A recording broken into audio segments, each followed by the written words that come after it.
Okay, Robert Murphy, yeah, local person, Ballymunner, yeah, father, husband, loads of different things, which is great, and thank God, healthy and well. Yes. And come here, and delighted you asked me, Mark, as well, and I mean that, like, you know, so that's it's great to be asked by you and the organisation you represent on a local programme, so that's very nice as well. Thank you. It's kind of gas though, you know, I mean, it's kind of bizarre talking to you through a screen. We kind of see so much of each other normally on a day-to-day basis.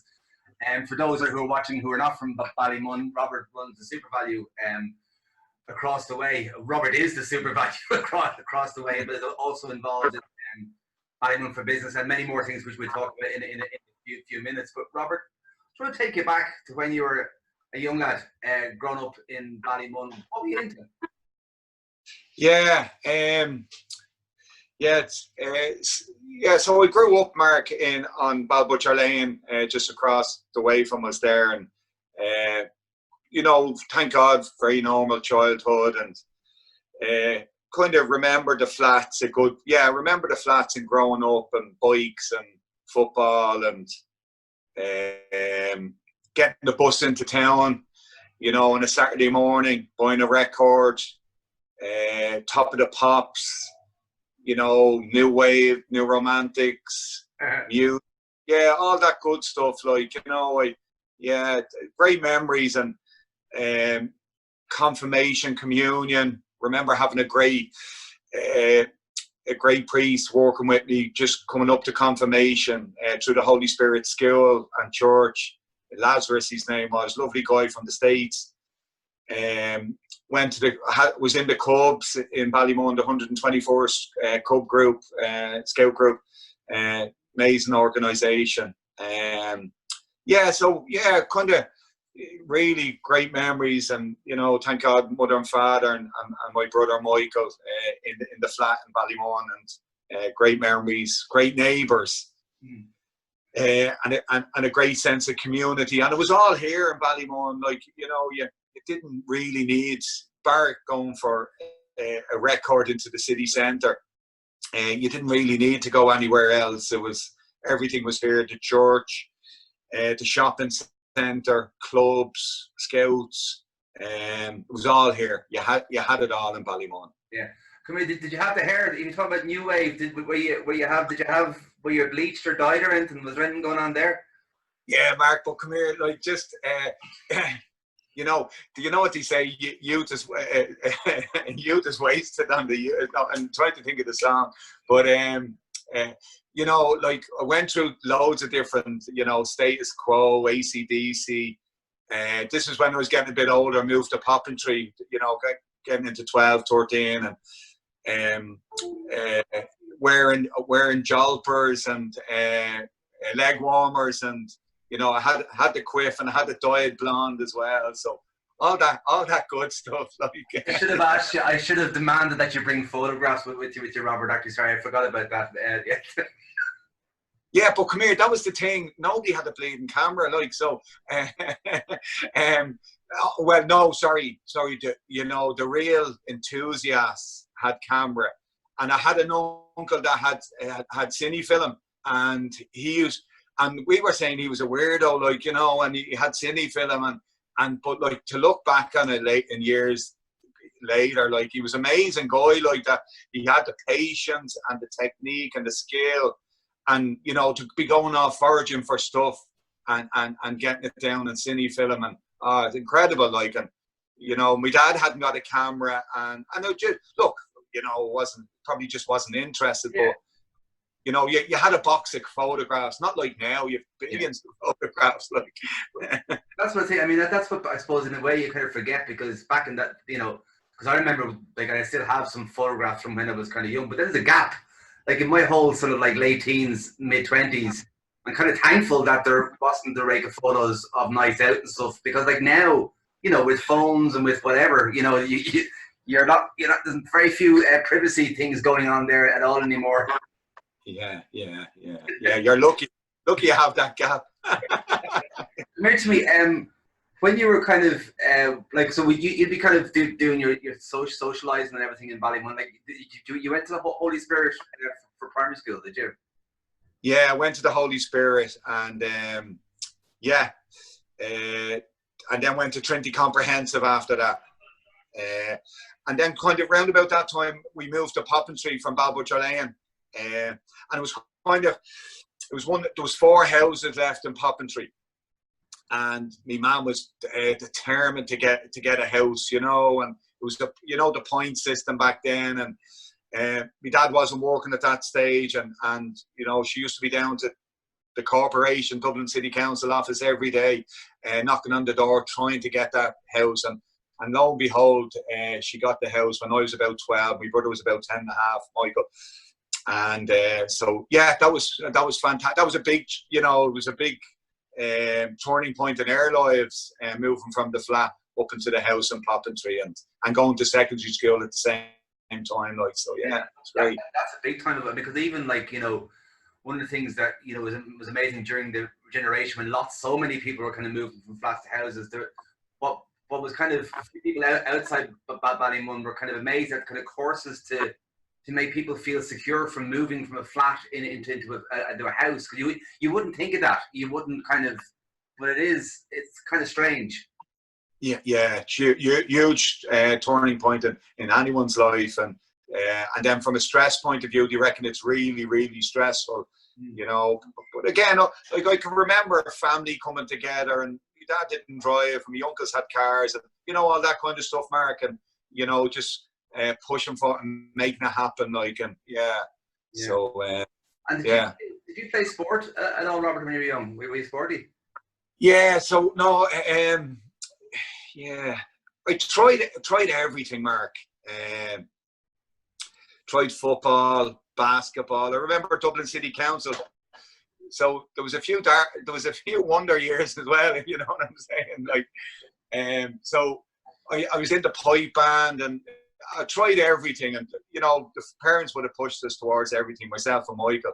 But would have hung around a lot, like, you know, smoking and drinking and stuff like that, you know, and probably hung around from I was about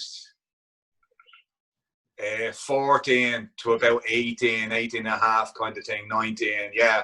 You know, meeting the lads, maybe going to a concert, going into town to a pub, and you know,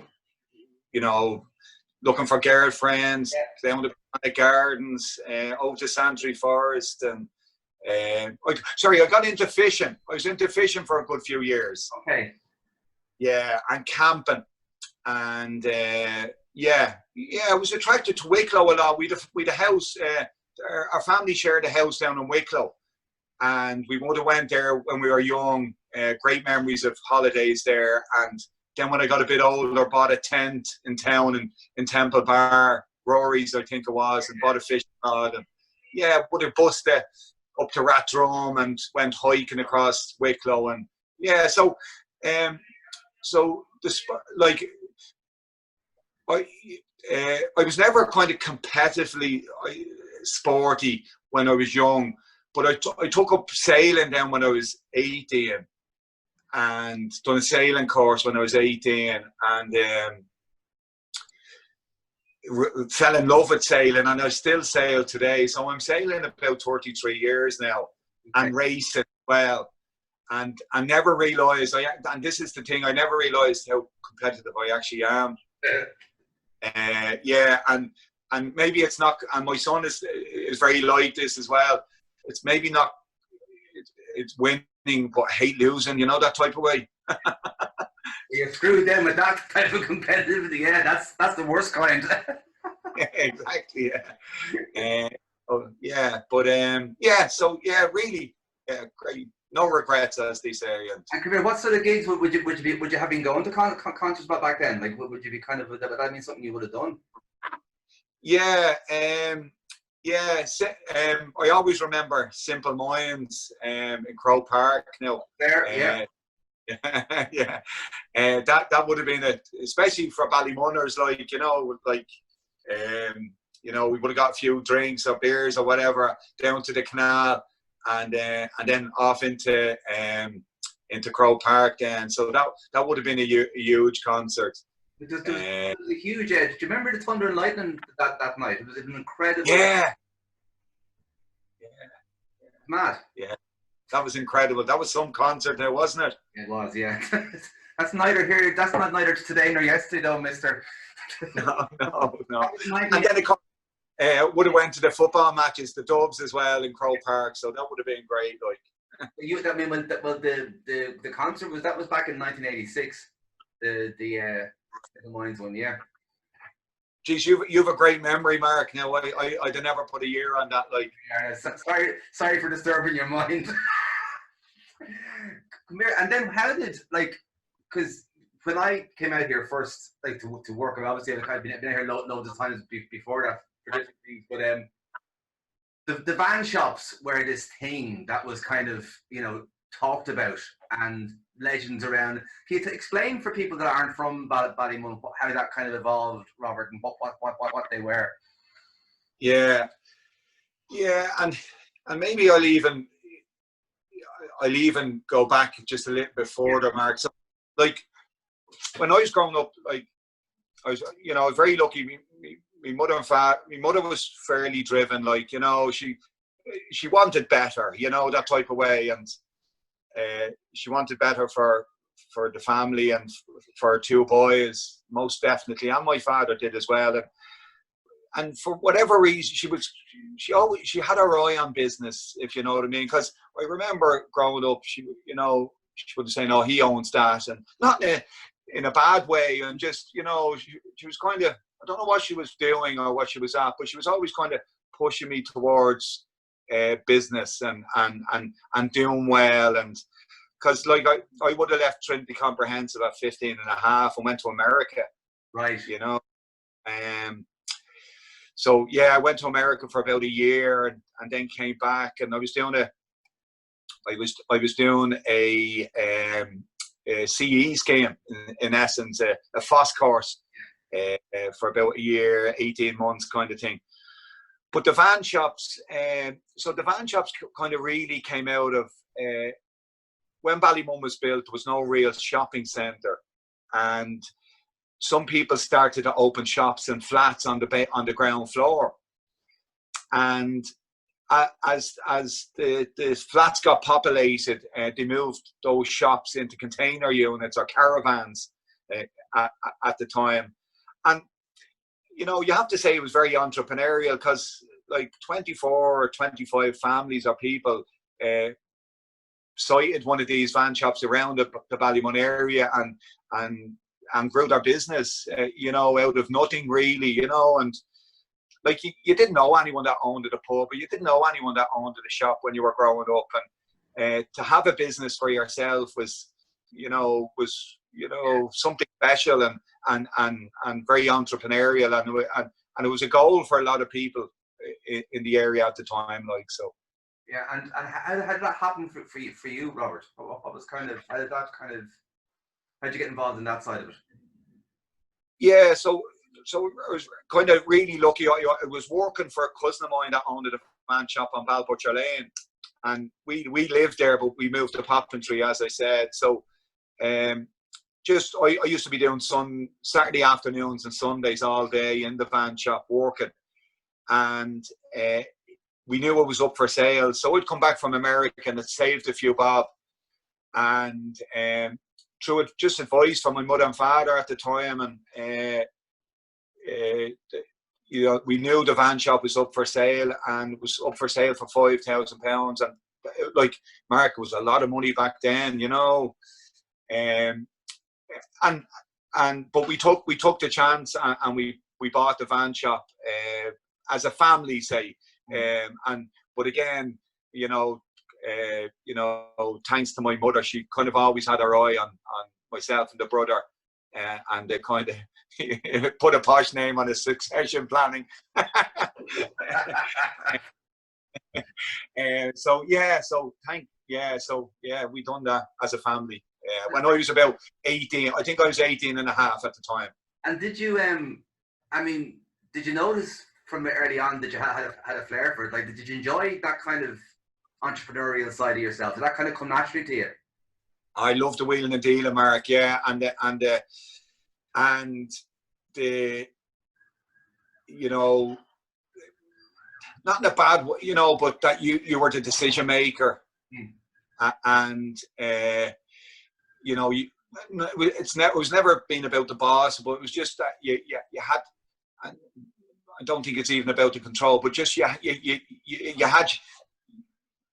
You could do what you wanted in the business, and you know, you had the choice. You could make choices, Mark. Yeah, and but like it's gas, because I mean, hearing back stories from those days, I mean, what was brilliant about the van shops, it reminds me of, because my mother's from Clara down in Offaly, and the same local shop kind of vibe existed back then. There was the kind of the things that were in packets, and then there was the things that were sold. You know what I mean? Like you could get one or two of anything, and that's an amazing. You know, I know it's kind of said as the good old days, but it's an amazing way of actually engaging with people. You know, that it's kind of that you're bespoking. You know, you're offering a bespoke service. It'd be very hip now. You know, it's kind of very hipster type of thing now. But like back then, it was just the way it was done. Yeah, no, you're dead right. Yeah, and you know, like. You know, I've still customers, Mark, coming into the shop, into Super Value there today, or into Centra, and like they're shopping with us over 32 years, and you know, I think that's phenomenal. Like that you can retain a customer for that long and continue to give customer service, and that, you know, they're showing back their loyalty in relation to making a decision where they shop and supporting a local business. So yeah, and my mother, I remember, like, there was a cake shop in Ballymun, and my brother done some part-time. He worked there. He was going to do his trade as a baker. So my mother used to buy cakes off him on a Saturday morning and sell them. And they were cream cakes, but there was no refrigeration, you know. And she used to buy cream cakes and sell them on Saturday. And I remember her buying like 30 Black Forests on Christmas Eve and giving them out to customers free of charge, like, and you know when you're 18, 19, you don't kind of understand that stuff, and but she was looking after her customers. She was building a customer base and creating loyalty with her customers. So it was great stuff, like, you know. No, but I'm fascinated by that kind of, like, in the age that we're kind of living in now, with kind of you know business degrees and postgraduates and all sorts of new design thinking, but back, it's actually really trying to drive people back to those fundamentals of seeing the individual as the individual. And I think that's, I mean, it's no joke to say like that they were the first pop-up shops in our, I mean, they would have been the what everyone's been raving about in the last decade in Dublin, though, that innovative thing of kind of pop-up shops, whereas the van shops were that. Yeah. Yeah, You're dead right. Yeah, it's kind of nearly turning full circle. And sure, we used to open 21 hours a day, Mark, in our van shop when I started to learn the business, if you know what I'm saying. And like, it used to close on Sunday. We opened Sundays. Van shops used to close at 7. We opened till 9. Then they used to open till 9. We opened till 11. So it was creating, and it's like they say, Ireland has a really, really high standard of convenience retailing on a global sense, and it is the likes of those decisions and how that business has evolved over the last 30 years. And you see some fine examples like Donnybrook Fair, Voca. You see some amazing examples of convenience and how even some where do you think 30 years ago you pull into a garage and get a 4-course decent meal? So it's fantastic, like the way things have evolved. Yeah, amazing. Yeah, it was kind of gas. I was remarking to a friend of mine there last week, kind of people who trade on Henry Street, and many of whom would have come from Ballymun or north in inner city and kind of moved here, and but that sense as well, like over the years has evolved into all the deals shops and all those shops selling the same products as would have been only available on streets. It's gas the way things evolve over the years, you know. Yeah. No, it is. It's amazing, really, and trying to keep, trying to keep up with all of that. Like, it's tough, and you see that in your own business. The cafe, the creche. It's changing all the time. Like it's. No, it really is. Come here to me. Tell me then about. I mean, obviously, you have, your business and your life has kind of marked, a whole huge transition in the town that you kind of were born and grew up in, and now obviously you have Super Value and many other kind of business interests in the town and part of Ballymun for Business. But kind of in the midst of all that, the whole regeneration kind of happened, and lots of brilliant things happened, and lots of things that weren't completed happened for many different reasons. But as you said earlier on, what was very explicit around, like, moving house is seemingly was said to be the most traumatic, or one of the most traumatic experiences you'll ever do. So this community, that we're sitting chatting to each other in now, had like 6,000-7,000, families and people moving at the same time, and like beyond any of the physical restructuring, the social restructuring is massive, or the kind of psychological restructuring is just huge in that. Yeah. Oh, yeah. It was a huge piece of work, and I don't think anyone realized how big the job was, and how many different facets there was of regeneration. And yeah. So I think like there was an amazing amount of work, fantastic amount of work done in the early stages in relation to the master plan and the type of housing and the services and that would be needed for our new town.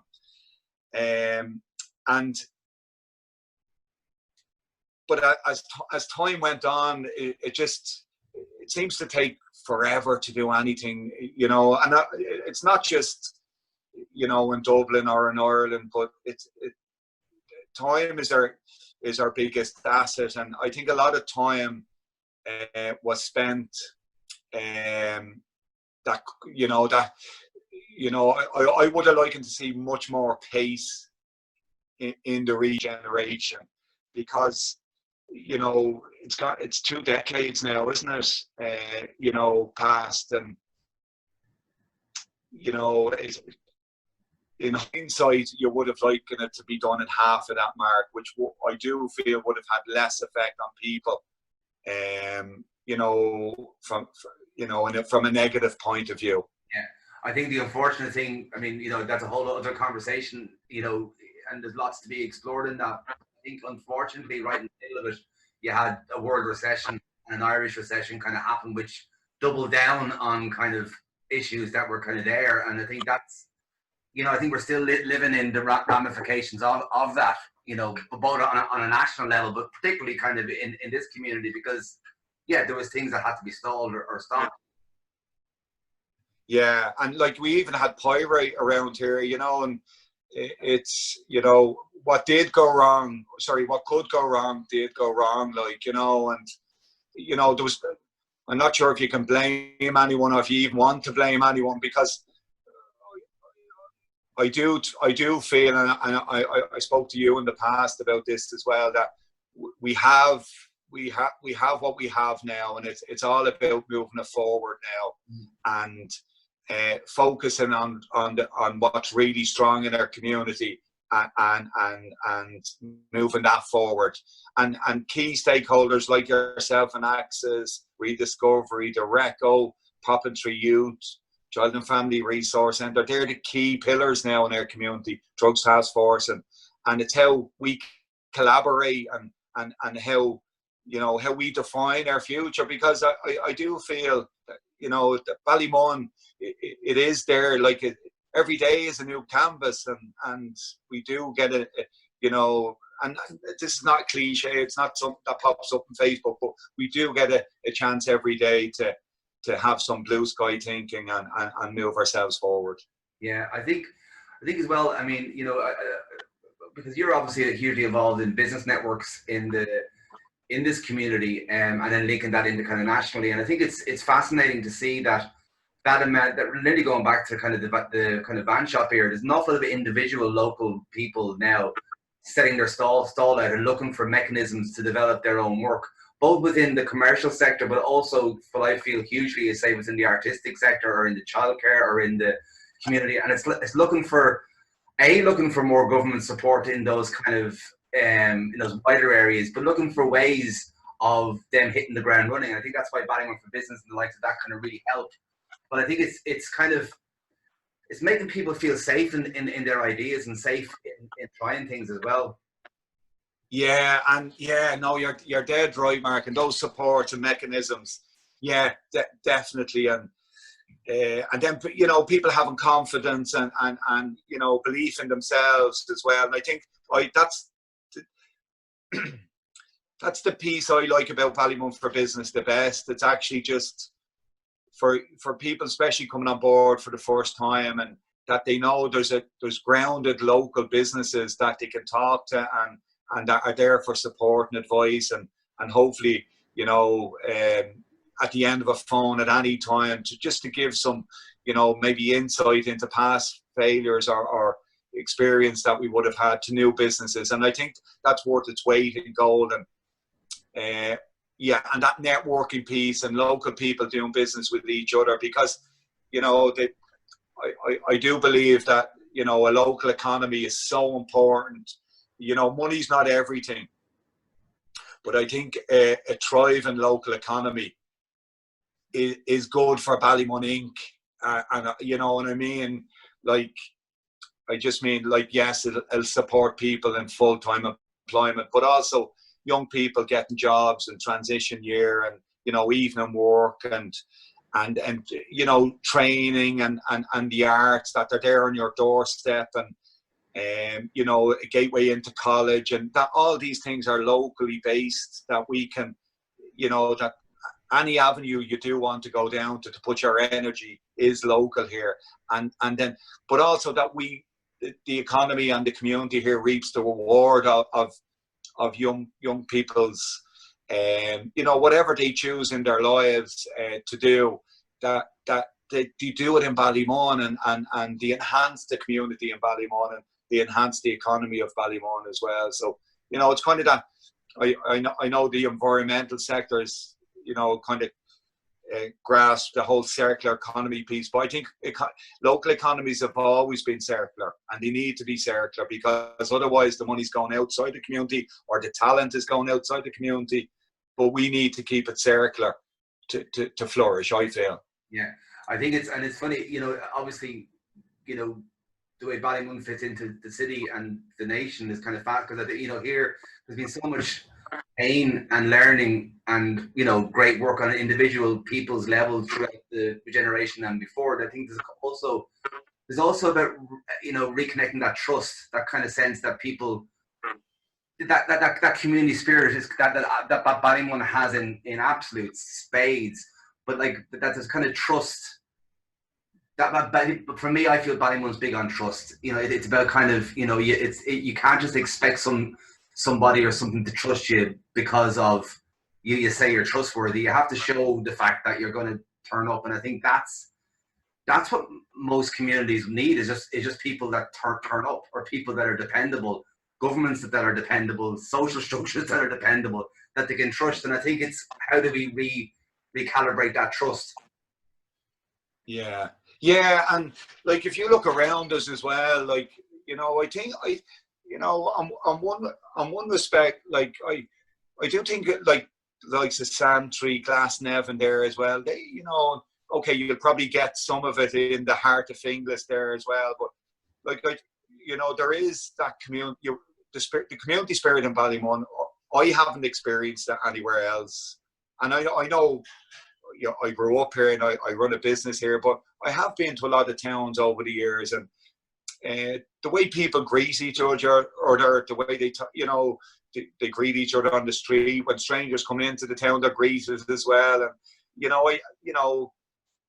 know, people that work in the public sector, civic building, you know, that sense of community, you know, your own organisation as well, Mark, and you know, I know a lot of the other organisations. You have people coming from the outside to work sometimes, and local people working there. But the sense of community and the culture, the culture is the word I'm looking for within Ballymun, and the organisations that are in Ballymun is second to none, and really, really hard to find. And I think Ireland has a great culture in relation to the people and community, and I think Ballymun has an even better culture and a community spirit. Yeah, but I think you're right, and it's kind of finding a way to get that rewarded, not for organizations, but for in individuals. Do you know what I mean? It's kind of going, how do we kind of reward people that have kind of, you know, carved out this community, obviously with supports of local authority and government, but like they, you know, generations that have kind of lived here. How do we carve out, or, you know, facilitate people carving out a respectful and, you know, financially viable future? And I think I know that's the same for everybody, but I think particularly because of what the the upheaval here in the last 20, 30 years. I mean, it's funny, as it passed away now a few years back, but Paddy Kavanagh, a local artist and activist, he had a brilliant phrase. He said to me when I came out here first, Paddy, be very direct now. You know, he was kind of looking me in the white of my eyes 16 years ago and kind of going, what the fuck's he want now? But he said to me, Mark, you can't talk, how can a community be regenerated when it was never generated in the first place?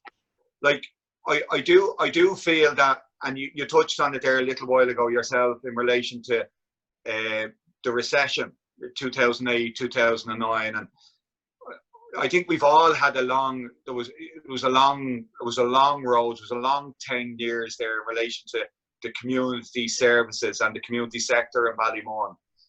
And in essence, I do feel a lot of us, and I'm speaking, you know, with my board membership on a few organisations in Ballymun, I think a lot of us were treading water really for 10 years.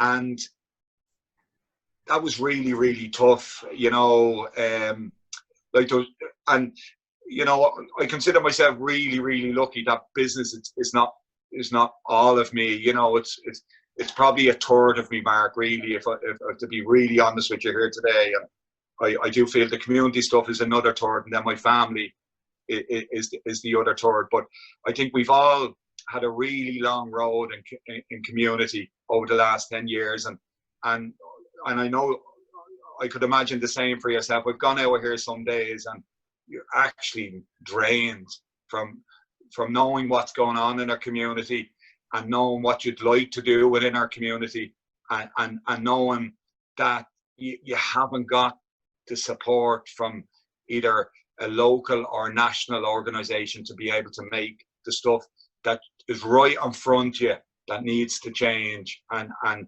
you just can't get that across the line. So it's been a long road, a long 10 years, and I think there's a lot of people, not only myself, tired in the community in relation to that. And this is by no means negative, but no. I do need to say that has been tough. Yeah, no, I think you're right. Sorry, just to follow on from that, because I completely agree. Like we were through the exact same thing ourselves. You know, lots of funding, huge, had to turn the whole business upside down. You know, and kind of. But you're right, and I think. But what's incredible though is that, tired and all, there's still it's like the arts. Nationally, actually, Robert, it's a conversation going on at the moment, but people are still standing. Do you know what I mean? People are still, and you know, and I think there's a sense of, because I think you're right. Obviously, people, you know, get tired and can't carry on, and completely understandable. But the drive is still there, and what's happening now is you have the kind of a different sector arriving, which is in the individual sector. Do you know what I mean? I kind of find that fascinating. That kind of, you know. Like, and it's neither a good thing or a bad thing. It's just a forming thing that there's people now want to do stuff that is different from the old kind of community sector, and it's trying to find a ways of kind of making those two things meet. Yeah. No, you're dead right. That's that individual sector now, and I noticed that with Ballymun for Business that the people that are joining our network, it's not your normal startups. Like it's there's a lot going on there, and that's great to see. And I think there's a great place and a great home and a great opportunity in Ballymun for a lot of new businesses and new business ideas coming to town, and for them to use Ballymun as a base. Yeah, most definitely, Mark. Yeah. But I think what you're alluding to there, though, Robert, as well, there has to be a space to mourn, or to mourn the kind of or to mark, let's say, the passing of kind of eras and the work and the dog work that had to go into keeping organizations and communities alive from many, many years in the face of many, many different things. That shouldn't be kind of just plastered over in relation to, okay, here's something new. And I think that piece of validation of many people's extraordinary work, in the last many, many years, to have a space to actually, give that worth. Yeah. No, you're dead right, Mark. And if you look back, I probably do what I do because I've seen, they say, like the stuff I noticed as I was growing up, and the leaders we had in our community, and the people that made things happen. As you're young, you notice these things, and I think you strive for that, or you see that happening, and that defines you as a person as well, and it'll send you down that road as well. So, like, I would have seen a lot of great stuff happening in the community, especially in those years, 12 to 25 kind of thing. And it's definitely defined me as a person, and hopefully to add some stuff back to our community. Yeah. So do you think your parents' succession plan worked, Robert? Do you think your mother's succession plan kind of worked in you? I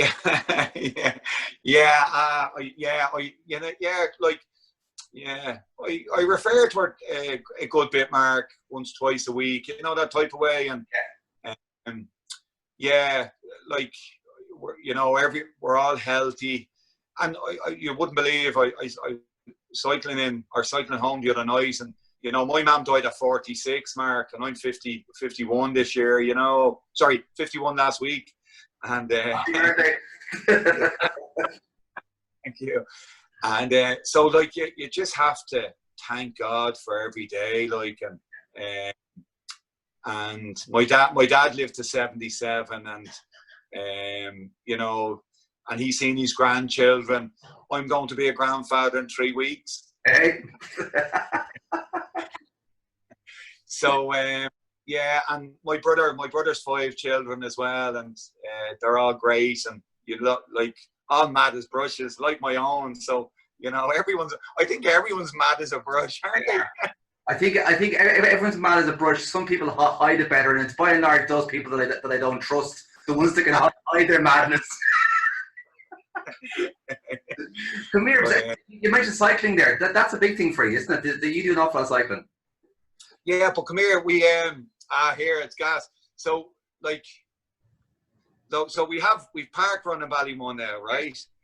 And this is community, Mark. This is like access, and this is this starts with 5, 10, 20 people, and until the lockdown, we used to have about 150 people in Poppintree Park on a Saturday morning doing a free park run. Fantastic. Yeah. And improving their, actually, park run actually technically improves your life expectancy, because if you do park run, you're going to live longer. It's really simple, isn't it? Yeah.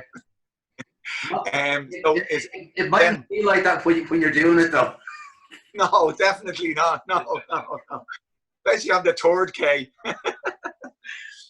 And then, so we have the Ballymun Runners then as well. Sorry, I think somebody else had that name. So we're Up the Flats Running Club. So we've about 10 or 12 lads involved in that, and then a few of us have bikes, and I know in the Reco they have a bike club as well. So it's young people joining a bike club and going off and doing cycles on the weekend, and, you know, 40, 50 kilometre cycles, which is fantastic, like, as well. And then we've also the Ballymun Explorers, which is an informal walking group as well. So the kind of loads going on, you know, loads of little network WhatsApp groups, and, you know, but, you know, and I remember somebody saying it to me before, just keep latching yourself onto good stuff and positive stuff, and you know, it kind of, and I noticed I hadn't ran, you know, with the first month of the lockdown. I hadn't done much running, and I'm back out now again. And I even noticed this morning, done a little run, and I was coming up the Ballymun Road, and just a bit of an idea then, and you know, I'm chasing down this idea for a bookshop for Ballymun, and I reconnected with that lady as well. So look, things are up in the air at the moment, but sure, look, sorry, it will happen in 2021, you know. Yeah.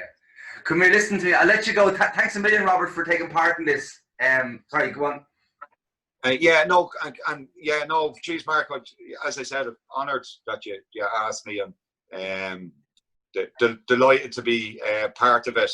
And if if I could do anything for yourself and Axel, please let me know, Mark. I'll be on to you. Talk soon. Cheers, man. Great to talk to you. Thanks, Mark. No worries.